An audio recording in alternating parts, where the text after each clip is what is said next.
જે તમારામાં હાથ નમતો હોય તમે વેદ નમજો.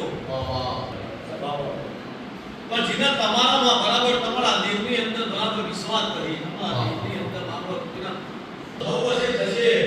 પણ એ તમારો બરાબર જે ગુણની પાર તમારા ઘેર બરાબર એ ખાલી થાય જે ગુણની પાર તમારા ઘેર ઈ કરી જાય છે. એટલે સખી બરાબર બોલા તમારા આટલા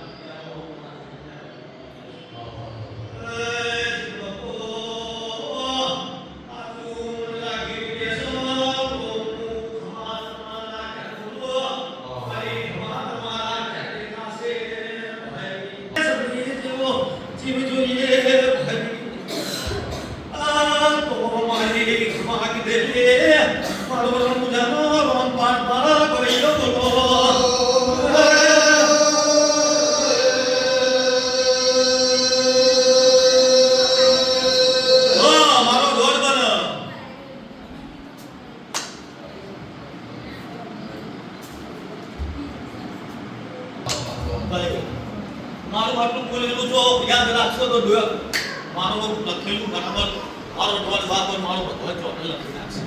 હું ત્યાં આવું કહું છું એટલે કશું કામમાં નહીં આવો કરી નામ છે એનું માસ્ટર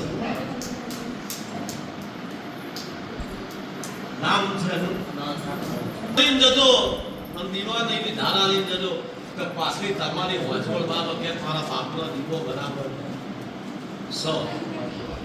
એવું કરી પછી એવું ના કરતા કે પેઢીને પાછળ ભૂવા કરવા પડે અને પેઢી બાબરે વિવાદ ગાળો દે